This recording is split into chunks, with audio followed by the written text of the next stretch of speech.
चलिए आज स्टार्ट करते हैं। हमारा एक्सपेरिमेंट है ऑप्टिक्स का, और ये एक्सपेरिमेंट है हमारा एम जो है to find the focal length of a convex lens by plotting a graph between u and v, और सेकंड है बिटवीन 1/u एंड 1/v।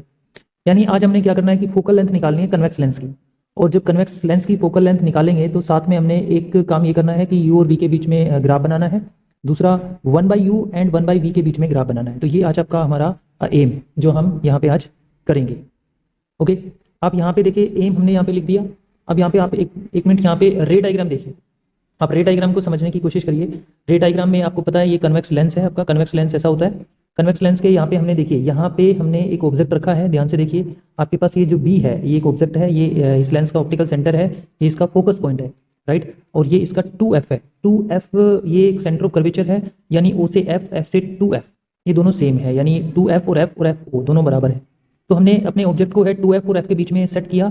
तो इसकी जो इमेज है वो देखिए, एक रे ऑफ लाइट आपकी ऑप्टिकल सेंटर में से स्ट्रेट पास हो जाती है, आप सभी को पता है। एक रे ऑफ लाइट हमने यहाँ पे parallel to the principal axis के पैरेलल की, तो आपको पता है कि meet after reflection meet at focus, तो फोकस में से पास होती हुई यहाँ मीट हो गई।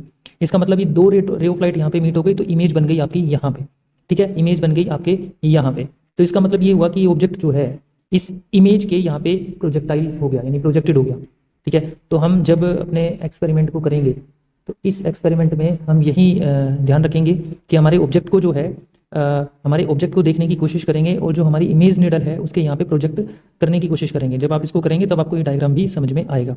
आप सभी को पता है कि ऑप्टिकल सेंटर से और ऑब्जेक्ट की डिस्टेंस को यू कहते हैं, और जहाँ इमेज बनती है, देखिए आपकी ये इमेज बन रही है, तो ये आपकी हो गई डिस्टेंस ऑफ इमेज, राइट। तो ये आपका सर्किट डायग्राम हो गया। अब आपके पास देखिए एपरेटस क्या क्या चाहिए आपको, तो ध्यान रहे एपरेटस में एक ऑप्टिकल बेंच चाहिए, और विथ 3 अपराइट्स चाहिए, 3 अपराइट्स चाहिए आपको, और एक कन्वेक्स लेंस चाहिए, एक लेंस होल्डर चाहिए, 2 ऑप्टिकल नीडल चाहिए, निटिंग नीडल हो या ना हो कोई फर्क नहीं पड़ता, एक हाफ मीटर स्केल चाहिए, यानी मीटर स्केल जो है आपका ऑप्टिकल बेंच में ही मिल जाएगा आपका। इसमें देखिए फॉर्मूला यूज कौन कौन से होंगे। फॉर्मूले में आपको सबसे पहले देखिए relation between u and v and f for convex lenses 1/f is equal to 1/v minus 1/u। तो लेंस से रिलेटेड जो फॉर्मूला होता है, यानी लेंस फॉर्मूला जो होता है वो होता है 1/f is equal to 1/v minus 1/u। इसका मतलब अगर v और u मिल जाए आपको तो आप इजीली से फोकल लेंथ निकाल सकते हैं, और हमें करना भी यही है, कन्वेक्स लेंस की फोकल लेंथ हमें निकालनी है। यहाँ पे हमने बताया फोकल लेंथ कन्वेक्स लेंस की f क्या है, फोकल लेंथ है, u क्या है, distance of object needle from lens optical centre, v distance of image needle from the lens and optical centre, ठीक है। ओके, आप देखिए यहाँ पे हमारी ऑब्जर्वेशन टेबल है, क्योंकि हमने रीडिंग ऑलरेडी ले रखी है। यहाँ पे एक बार रीडिंग समझते हैं और रीडिंग को फॉलो करते हैं। इस ऑब्जर्वेशन टेबल में देखिए एक कॉलम हो गया सीरियल नंबर का, हमने 1 से लेकर 6 तक यहाँ रीडिंग ली है। एक पोजीशन जो है सेंटीमीटर में हमने यूज करनी है। यहाँ पे एक कॉलम में लिखना है ऑब्जेक्ट निडल, जो निडल में यूज करेंगे। एक हमने यहाँ लेंस लेना है, कन्वेक्स लेंस की डिस्टेंस ले ली हमने यहाँ पे। ये इमेज निडल है, राइट, ये इमेज निडल है। यू मतलब डिस्टेंस ऑफ ऑब्जेक्ट। देखिए डिस्टेंस ऑफ ऑब्जेक्ट कैसे निकला है, हमने 66 में से 50 को माइनस किया है, और हमारे पास देखो 66 में से हमने ऑब्वियसली 50 को माइनस किया है, तो हमारे पास u आ गया यानी 16। और अगर हम 50 में से 26 को माइनस करते हैं तो हमारे पास आ जाता है v, यानी लेंस की डिस्टेंस में से या ये कह सकते हैं हम ऑब्जेक्टिव जो निडल है, ऑब्जेक्ट निडल जो है, अगर उसमें से लेंस की डिस्टेंस माइनस कर दें तो ऑब्जेक्ट डिस्टेंस आ जाएगी, और अगर लेंस की डिस्टेंस में से अगर इमेज की डिस्टेंस को माइनस कर दे तो आपके पास इमेज की डिस्टेंस आ जाएगी, राइट। और ऐसे ही ये 1/v निकालना हो तो आपके पास 1/24 आ जाएगा, और 1/u निकालना हो तो 1/16 आ जाएगा। जब इसको डिवाइड करेंगे तो हमारे पास ये आ जाएंगे। ऐसे ही हमने ऑब्जेक्ट की यहाँ पे देखो ऑब्जेक्ट निडल को अलग अलग डिस्टेंसेस पे रख के देखा, एक बार 66 पे रखा, एक बार 67 पे, 68 पे, ऐसे रख के देखा। और हमें याद रखना है कि जो लेंस की डिस्टेंस है वो फिक्स रखनी है। यहाँ पे 50-50 रख रखे, हर रीडिंग में मैंने 50 जो डिस्टेंस फिक्स कर दी। मैं ऑब्जेक्ट की डिस्टेंस को चेंज करता हूँ तो इमेज की डिस्टेंस भी चेंज होगी, ऑब्वियसली चेंज होगी। तो इसी हिसाब से हम जैसे फर्स्ट रीडिंग को हमने माइनस करके u और v निकाला, ऐसे ही ये सब हमने u और v निकालेंगे, और 1/v और 1/u ऐसे निकालेंगे। और जैसे कि हमने पीछे पढ़ा था कि भाई आपने बिटवीन यहाँ पे ग्राफ प्लॉट करना है u और v के बीच में, एंड 1/u और 1/v के बीच में ग्राफ प्लॉट करना है। तो जब रीडिंग आप ले रहे हो, जब रीडिंग आपने ये ले ली तो u और v के बीच में पहले ग्राफ बनाते। तो इस ग्राफ को ध्यान से देखिए, ये हमने नेगेटिव एक्सिस एक्सिस लिया है, ये पॉजिटिव वाई एक्सिस लिया है। तो नेगेटिव एक्सिस इसलिए लिया है क्योंकि u हम नेगेटिव लेते हैं, क्योंकि डिस्टेंस ऑफ ऑब्जेक्ट हमेशा नेगेटिव लिया जाता है, और v हमारा पॉजिटिव आता है। कन्वेक्स के केस में जो v है वो राइट साइड में बनता है, यानी ऑब्जेक्ट इमेज जो है राइट साइड में बनती है, इसलिए v पॉजिटिव लेते हैं। तो यहाँ पे u जो है हम नेगेटिव लेते हैं, इसलिए नेगेटिव एक्सिस लिया है। तो यहाँ पे जो रीडिंग आपने यहाँ पे देखी है u और v की, तो u और v की देखो ये रीडिंग है, इसी के हिसाब से हमने ग्राफ बनाया। तो आपका जो ग्राफ है देखिए, ये ग्राफ जो है आपका ऐसा बनेगा, यानी ये कर्व ग्राफ बनेगा। इस तरह से देख रहे हो आप, कर्व ग्राफ बनेगा, यानी अगर u बढ़ेगा तो v घटेगा, तो ये कर्व ग्राफ बनेगा ऐसा। इस तरह से हमने इसको बनाया, राइट। इसी रीडिंग में ये देखो ये प्रोसीजर है, जैसे जैसे हमने इसको किया यहाँ पे इसको लिख दिया, 1/v और 1/u के बीच में ग्राफ बनाया, तो देखिए ध्यान से ये ग्राफ आपके पास ऐसा आया, ठीक है। तो इस ग्राफ को आप देख रहे हो, 1/u और 1/v की रीडिंग में हमने ग्राफ को लिया, तो हमने बताया ऑब्जेक्ट की डिस्टेंस को, यानी 1/u का ग्राफ, यानी 1/u along the negative axis, 1/v along the positive y axis. तो इसका ग्राफ देखो, ये हमने यहाँ पे पॉइंट स्टैब्लिश किए, तो ये ग्राफ ऐसा आ रहा है, स्ट्रेट लाइन। वो कर पा रहा था, ये स्ट्रेट लाइन ग्राफ आना चाहिए आपका। तो स्ट्रेट लाइन ग्राफ इंडिकेट कर रहा है, ये भी वही इंडिकेट कर रहा है कि डिस्टेंस आपकी u बढ़ेगा तो 1/u बढ़ेगा तो 1/v घटेगा। ऐसे देखिए, डिक्रीज होगा, एक इंक्रीज होगा तो एक डिक्रीज होगा, तो ये ग्राफ ऐसा आना चाहिए। इसी से हम कैलकुलेशन करेंगे।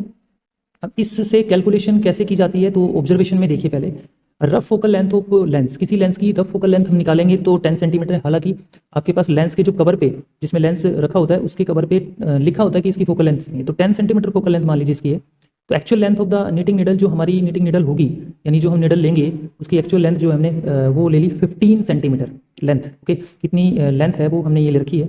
ऐसे इस ये ज़्यादा इंपॉर्टेंट नहीं है आप ऑब्जर्वेशन में, लेकिन कैलकुलेशन बड़ी इंपॉर्टेंट है। ये कैलकुलेशन करना, अगर आप इसको छोड़ देते हो कोई फर्क नहीं पड़ता, लेकिन कैलकुलेशन करनी है। तो calculation of focal length by graphical method, यानी हम ग्राफिकल मेथड से, ग्राफ को देख के हम क्या एफ निकाल सकते हैं, बिल्कुल निकाल सकते हैं। तो यूवी ग्राफ में आपने देखा, graph is rectangular hyper parabola, यानी आपका जो ग्राफ है रेक्टेंगुलर हाइपर पैराबोला बन रहा है। तो देखो पैराबोला ग्राफ बन रहा है, देख रहे हो पैराबोला ग्राफ आपका दिख रहा है। तो इस पैराबोला ग्राफ में स्केल जो एक्स एक्सिस के अलोंग ये 1 सेंटीमीटर लिया है, जो कि is equal to 5 centimetre of u के 5 सेंटीमीटर के बराबर है। वाई एक्सिस जो 1 सेंटीमीटर 5 सेंटीमीटर ऑफ वी के बराबर है। अब यहाँ पे ए बी और ए सी 2f के बराबर ले लिया हमने। देखिए यहाँ पे ए हो गया, ये बी हो गया और ये हो गया ए सी। तो ए बी और ए सी दोनों बराबर है, और ये किसके बराबर लिए हमने, 2f के बराबर कंसिडर कर लिया, यानी होंगे भी ए बी और ए सी जो है 2f के बराबर हो गया। या हम कह सकते हैं ओ सी और ओ बी 2f के बराबर। या आप देखिए यहाँ पे ओ सी और ओ बी जो है 2f के बराबर ले लिया हमने। ओके, अब देखिए आप यहाँ पे, अब f को निकालेंगे, यहाँ से f को निकालेंगे तो ओ बी बाई 2 लिख सकते हैं, या फिर f is equal to O C by 2 लिख सकते हैं। अगर ओ बी और ओ सी आपको पता है तो आप डिस्टेंस, ये फोकल लेंथ निकाल सकते हैं। आप हमें बताया है कि ओ बी और ओ सी कितना है, देखिए ओ बी और ओ सी निकालते हैं। यहाँ से लेके यहाँ तक ओ बी 20 है, या फिर ओ से सी लेंगे तो ओ बी 20। तो हमने यहाँ पे क्या रखा, 20 अप्रोक्स 20 है, मतलब 20 पॉइंट समथिंग है। तो यहाँ पे हम 20 पॉइंट समथिंग है, तो हम यहाँ पे लिख देते हैं यहाँ पे ओ बी 20 पॉइंट समथिंग। तो एफ 2 से डिवाइड करेंगे तो आपके पास जो एफ आएगा वो आएगा 10.1 सेंटीमीटर। तो ग्राफिकल मेथड से, ग्राफ से हमने यहाँ पे फोकल लेंथ निकाली। अगर 1/v माइनस 1/u वाला ग्राफ से देखें तो यहाँ पे एक्स एक्सिस के अलोंग 1 सेंटीमीटर को हमने कंसिडर किया 0.01 सेंटीमीटर पर सेंटीमीटर, क्योंकि 1/u लिया है, और वाई एक्सिस के अलोंग 1 सेंटीमीटर को कंसिडर किया 0.01 पर सेंटीमीटर ऑफ 1/v। तो फोकल लेंथ निकालना आसान है, क्योंकि f इज इक्वल टू क्या होगा यहाँ पे 1/op is equal to 1/oq। यहाँ पे OP क्या है, देखो O से लेके यहाँ पे P क्या है, देखो ये आप ले सकते हो, या फिर आप ये कंसिडर कर सकते हो यहाँ से यहाँ तक। तो यहाँ पे आपने OP is equal to O है, ऐसे लिया। तो OP को रखा यहाँ पे, या OQ को रखा आपने यहाँ पे OP, और यहाँ रखेंगे OQ, और इसको रखने पर जब डिवाइड करेंगे तो 10.2 सेंटीमीटर आ जाए। ध्यान रहे 10.2 सेंटीमीटर है। तो देखिए इसमें 10.1 सेंटीमीटर है, तो 10.2 तो ज़्यादा फर्क नहीं है। तो फोकल लेंथ हमारे ग्राफिकल मेथड से हो जाती है। अब हम इसको परफॉर्म करेंगे, तो देखिए एक बार रिजल्ट को देख लेते हैं हम। तो रिजल्ट क्या आया, फ्रॉम यूवी ग्राफ से हमारा फोकल लेंथ है 10.1 सेंटीमीटर, और 1/u माइनस 1/v ग्राफ से जो है, मतलब 1/u और 1/v ग्राफ से, माइनस नहीं है, ग्राफ से, इन ग्राफ से क्या आया, फोकल लेंथ 10.2 सेंटीमीटर। इसका मतलब हमारे पास ये सही है। ये प्रिकॉशंस है, क्या क्या चीज़ें ध्यान रखनी है। अब देखिए, अब हम इसको परफॉर्म करते हैं, और अपनी रीडिंग को हमने कैसे फिल किया होगा ये हम निकालते हैं।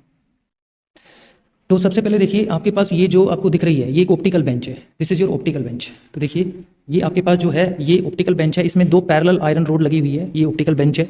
इस ऑप्टिकल बेंच में ध्यान रहे, ये जो ऑप्टिकल बेंच है इसमें स्केल है, अगर आपको दिखाई दे रहा हो तो यहाँ पे देखो स्केल है। यहाँ पे स्केल में देखो, यहाँ पे लिखा हुआ है 0, और ये देखो 0 यहाँ पे शो कर रहा होगा आपको, ये यहाँ पे 0 शो कर रहा है, ये दिख रहा है आपको 0 शो कर रहा है। 0 से यहाँ पे अगर आप आ जाओ तो ये 100 तक चला जाता है, 100 तक। तो ये ऑप्टिकल बेंच कहलाती है आपकी, this is your optical bench. Okay, अब यहाँ देखो 3 अपराइट चाहिए अपरेटस में, आपने देखा ये एक अपराइट ये रहा, एक अपराइट ये रहा, और एक अपराइट ये रहा। इसमें ये निडल होती है, आयरन निडल है, ये एक आयरन निडल हमने यूज की, और एक आयरन निडल वहाँ पे यूज की। ये लेंस होल्डर है, या मिरर होल्डर भी कह सकते हो, लेंस होल्डर और मिरर होल्डर। तो यहाँ पे देखो हमने इसको सेट कर रखा है अपराइट के ऊपर, लेंस को कन्वेक्स लेंस से, देखिए कन्वेक्स लेंस है। इस कन्वेक्स लेंस के यहाँ पे मैंने एक ऑब्जेक्ट निडल इसको कंसिडर कर लिया कि एक ऑब्जेक्ट निडल है, आप जैसे कि देख रहे हो ऑब्जेक्ट निडल है। और यहाँ पे आप देख रहे हो ये इमेज निडल कंसिडर कर दी, ये हमने इमेज निडल कंसिडर कर दी, और ये हमारे पास लेंस है। लेंस को हमने अगर स्केल में देखें तो लेंस को हमने स्केल के अकॉर्डिंग 50 सेंट, यानी 0 से लेके यहाँ देखो, यहाँ 0 से लेके और यहाँ पे 50 सेंटीमीटर तक हमारा ये जो लेंस है यहाँ पे फिक्स है, तो 50 पे फिक्स कर दिया। ओके, अब हम क्या करेंगे, इस लेंस से हम क्या करेंगे, इस लेंस से उस ऑब्जेक्ट को देखेंगे, इस लेंस से उस ऑब्जेक्ट को देखेंगे, और वो ऑब्जेक्ट जो है इस लेंस के जरिए हमें इस इमेज पर, इसको इमेज कंसिडर कर लिया, इस इमेज पर ये उल्टा दिखाई देगा, ऐसे उल्टा दिखाई देना चाहिए। अगर ये उल्टा दिखाई देने लगेगा तो वहीं इसकी फोकल लेंथ निकालने की कोशिश करेंगे। पहले यू और वी निकालेंगे, फिर फोकल लेंथ हम जैसे कि हमने अभी पढ़ा था कैसे निकालेंगे वो हम निकालेंगे। तो कोशिश करते हैं इसको निकालने की। तो इसको हम देखते हैं, ध्यान रहे कि ये जो निडल है, आपको ध्यान रहे जैसा कि मैं बताऊं कि जो ऑब्जेक्टिव निडल आपकी ये वाली है, ये ऑब्जेक्ट निडल है और ये इमेज निडल है। वो जो ऑब्जेक्ट निडल आपको वो दिख रही है वो इस इमेज निडल पे ऐसे दिखाई देनी चाहिए, इस लेंस के अंदर देखिए ऐसे उल्टी, ये इन्वर्टेड ऐसे दिखाई देनी है। तो इसका मतलब रीडिंग आपकी वहीं पे हम नोट कर लेंगे।